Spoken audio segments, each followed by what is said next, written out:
So I'm dreaming of this place. It's Leopold's Book Bar Cafe. It's the dreamiest bookstore, cafe, and cocktail bar combo you'll ever find. And it's right here at 1301 Regent Street.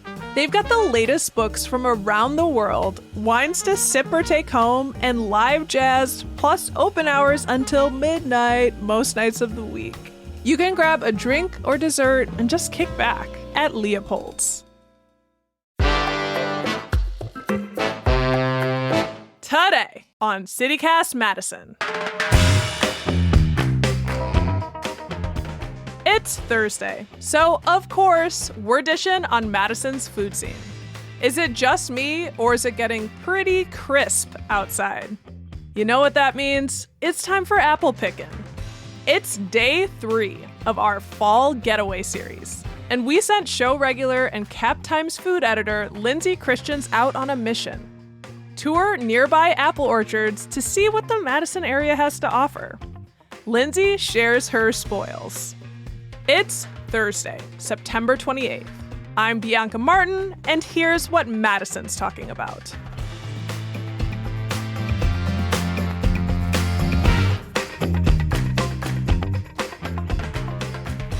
Hey, Lindsay. Hello. How you doing? I am doing great. My fridge is full of apples.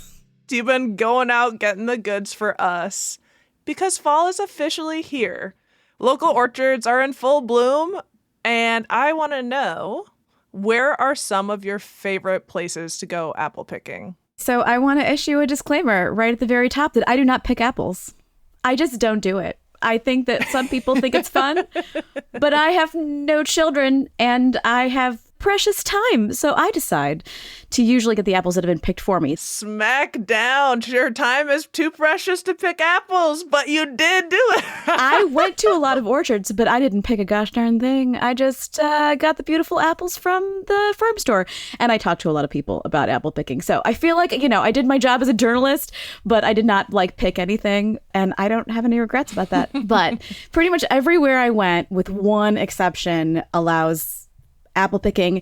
And one of the places I went was 90% of people pick apples themselves. And I was like, okay, so I may be in the minority. I mean, honestly, I don't think there's any shade in not going and picking the apples when you go to the orchard. But it is also very fun for what it's worth. The place that I go every single year, that's my go-to place, is Door Creek in Cottage Grove. And I love it because they have tons of heirloom varieties. And I love that. And they have sheep. If you're into sheep, you can go and pet the sheep. But also, my favorite thing about Door Creek is they have these gorgeous grapes. They're incredible. My favorite variety is called Edelweiss, which they actually make wine out of, but I don't. I just eat them. And they are so delicious. They have these grapes that have this kind of tropical flavor or citrusy flavor. They're so, so good. It's one of the only orchards that I know of that has crab apples. So if you're into pickling apples or doing something a little bit more tart, or you want some more tannin, say you're making some kind of apple jam or an apple butter or something and you want a little bit more of that tannin, they have crab apples that you can kind of throw into the mix. They're also really great for cider. Crab apples are awesome for cider. I did not know this. I am excited to learn this. As a little kid, I would eat crab apples for a second and then get upset and drop them.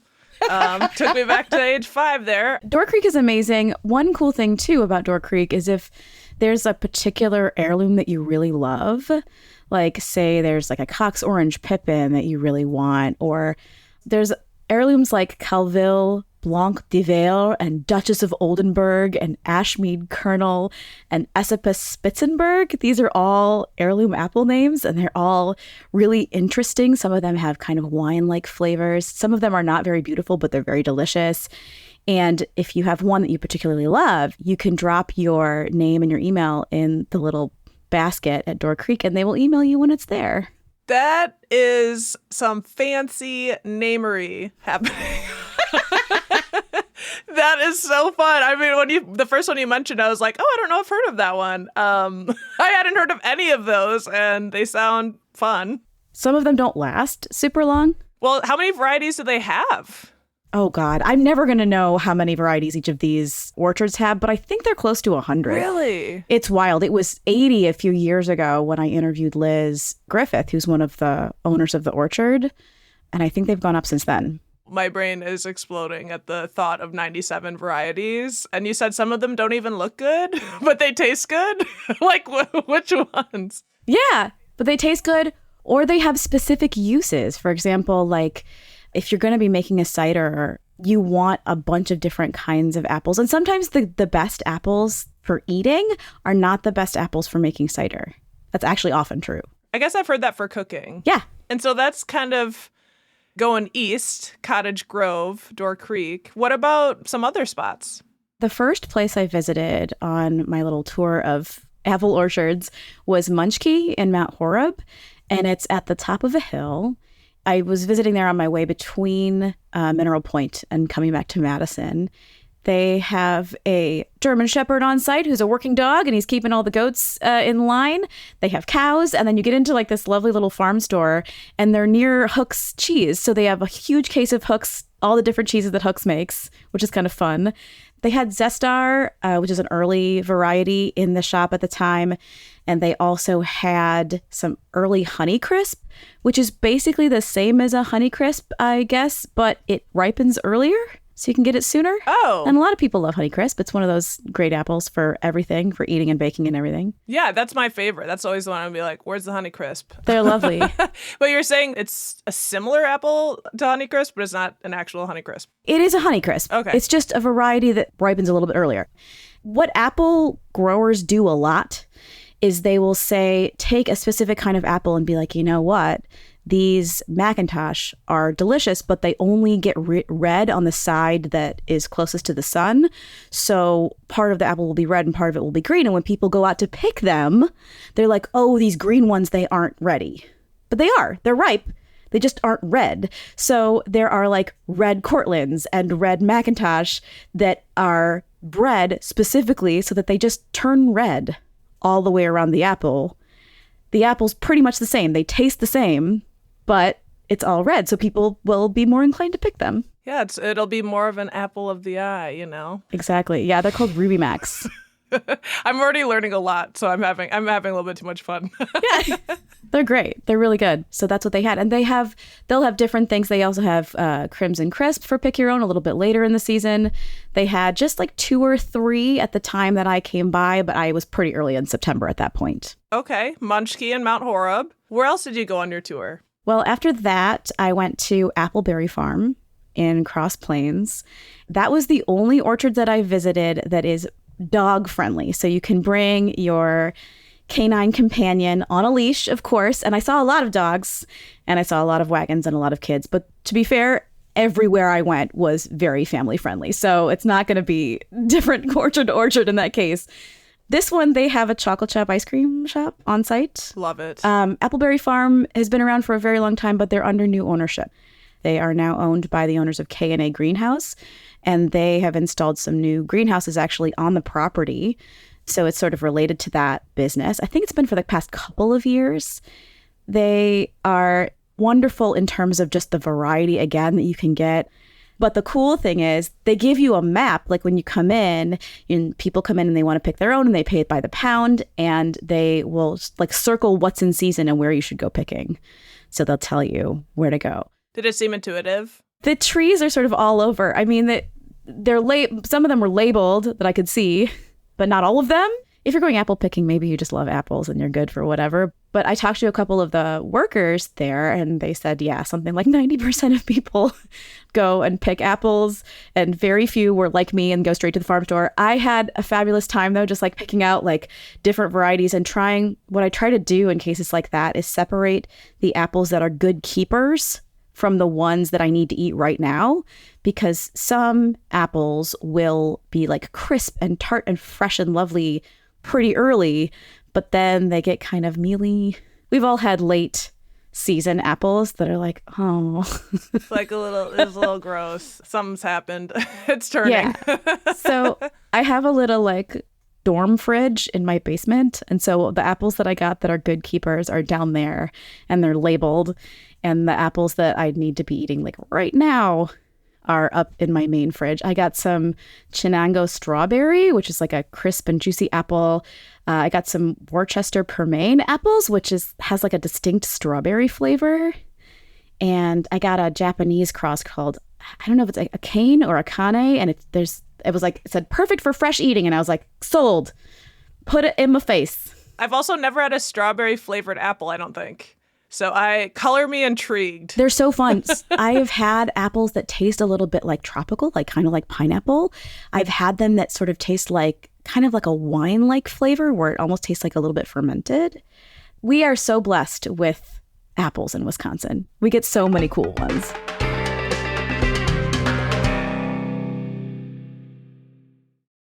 How can you differentiate which ones are gotta eat them right now versus keepers? They tell you. So when you go and actually that's part of the thing that I also like about like going to the farm store instead of like wandering around the field, which is a different experience. But I'm thinking about like, I love crisp tart apples. Like I tend to be more of a Granny Smith girl than like something super sweet. Crimson Crisp, I think, are one of my recent favorites that have been available more recently, like in grocery stores and things. You can go to a place and it will be like, here is all the qualities of this apple. You can keep it for this amount of time. Like McMahon, this is one that's at Appleberry Farm. I'm just going to read it to you. McMahon is a Wisconsin native, began as a seedling of an Alexander apple planted in 1860 in Richland County. Its grower was a woman remembered in historic accounts only as Mrs. Isaac McMahon. Tender and juicy, enjoyably tart. That's my jam. A large apple and easy for baking. So something like that. You're like, okay, I got a little dating profile. I am going to swipe on this apple. That's a swipe right. Yeah. That's a swipe right. Good storytelling around that. Oh, God, it was so funny. At one of the orchards that I went to, so a lot of these farms will plant Wolf River. Wolf River is a really, really big apple. It's great for baking. It tends to be more sour. I don't usually buy them because I don't want to like commit my apples to like doing one thing or another. And for what it's worth, for you listening, I just saw Lindsay, you just like made a shape that looked like a small pumpkin. Like a pumpkin. Am I crazy? They're so huge. It's like a big old daddy to commitment. The size of my cat's head. It's really, it's a big apple.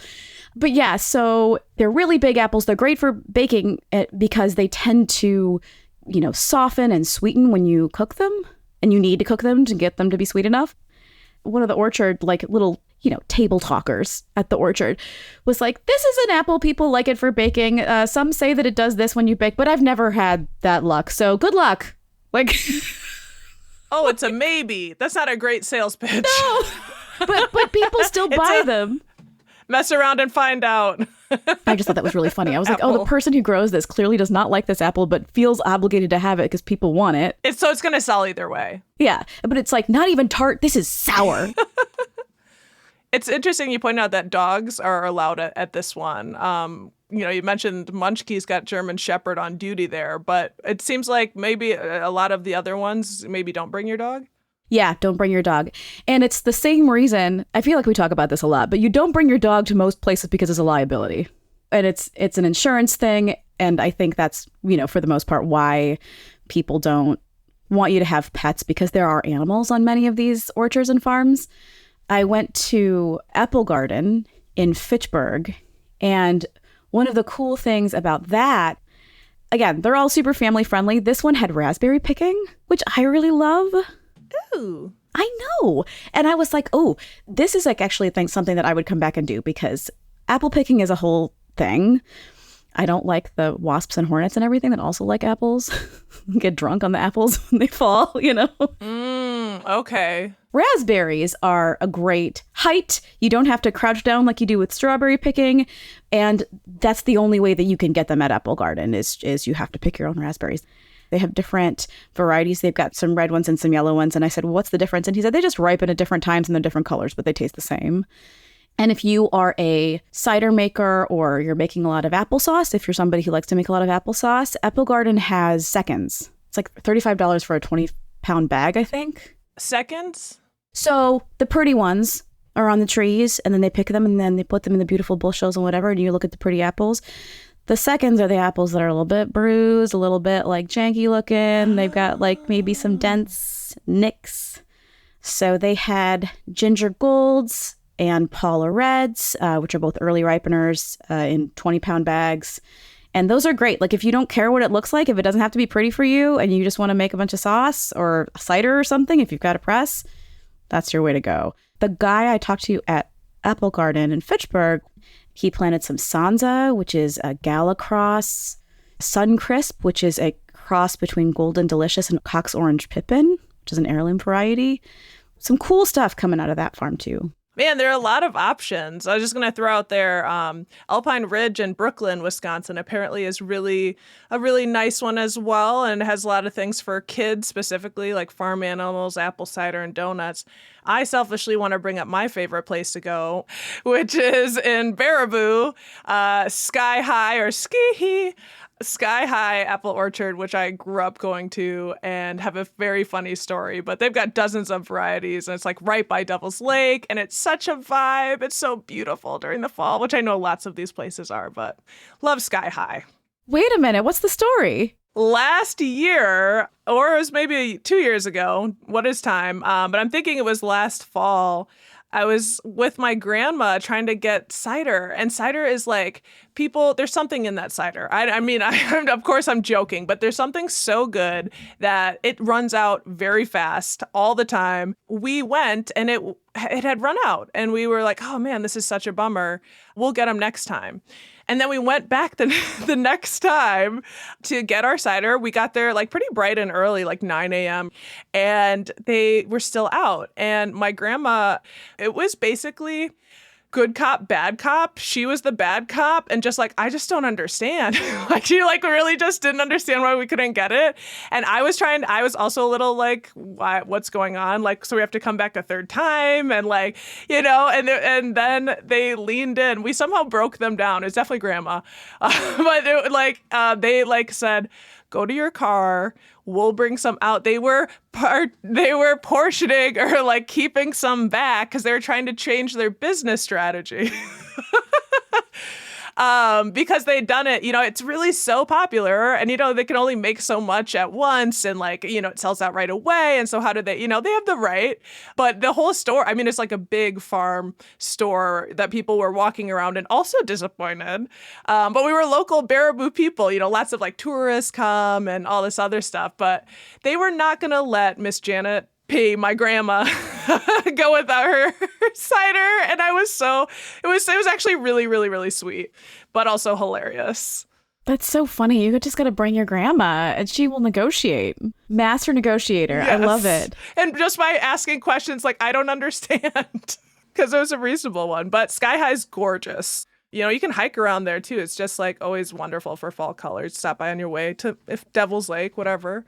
I had heard about this collaboration they were doing with Wallersheim, where they're like blending their cider with like some Wallersheim whiskey or rye. I can't remember. And I was like, oh my God. And they're selling it in like little flasks. So I am going to get out there because maybe I should call ahead and just be like, please set aside one for me because I must try this. It sounds so delicious. Before we go, since you just did this, wonderfully epic tour of apple orchards, what should people know before picking? Like, do you have any like reminders or things people should be keeping in mind when they go visit their apple orchards this fall? I mean, I think wear good shoes, check the hours. A lot of them are only open on the weekends, and so people will try to go like during the week and be sad because they're not open. When I was going around and actually like purchasing a lot of apples, I packed a cooler with me. So I included like freezy packs in the cooler because I wasn't always going to be able to get home quickly enough. And a lot of these apples, especially the ones that are not as great of keepers, you do want to keep them cold. I wanted to plan for that. They can absolutely get pretty busy. One of the places that I went to in Poynette, La Pasek, they were hopping, and they don't have pick your own. They've got about 50 varieties of apples, maybe 20, 25 minutes north of Madison, I want to say. I'm driving up there and I was like, I am in the middle of nowhere. Like, someone send help. But you get up there and it was maybe my favorite farm store. Like, I loved it so much. It's not pick your own, but there were tons of families still there because they have a playground. They have goats. They've got chickens. There was a very out of tune piano outside and kids were playing that, which is something. And they have a lot of kitties. And I was like, tell me about your kitties. And they have 10 barn cats that are all spayed and neutered. Like, the vet comes out to the orchard to do it because she's like, I wasn't going to put like 10 cats in carriers and take them to the vet. Absolutely not. But she's like, I have 10 barn cats and then there's one new kitten. My husband said I couldn't get any more, but I got one more because he's all black with a white nose. All the activities. Yeah, it was really fun. And it's a wonderful store up there because, as I said, they have like all these like really specific descriptions of all these different apples, but they're all bagged in like big bags, little bags of the apples. I got cider there too, and I popped it in the freezer because I'm getting to have too much cider. And one of the most popular things there is a baker's mix, which I think is also a thing that, like, if you go and you could do apple picking, amazing, but then come back and get like a mix of apples in a bag that you can just use for baking, because the best baking apple is a mix. It's always going to be like 3 to 5 varieties. It's great for pies, I make a lot of apple cake myself. I'm a big apple cake person. I look up Dory Greenspan's recipe, and there's also a really good one that I just made last week from Smitten Kitchen. It's like a Rosh Hashanah apple cake that Deb Perlman's mom makes, and it's beautiful. I took it into the office and people just demolished it. So highly recommend. But again, like, a mix of apples is great for that. That's a really good tip. Honestly, diversity is the spice of life. Lindsay, we appreciate you so much for bringing us the goods and also filling up your fridge. Thank you. Thank you. I have so many apples and I'm so happy. That's our friend Lindsay Christians, food editor at the Cap Times. If you want to check out the orchards Lindsay mentioned, we've got a list for you in our show notes.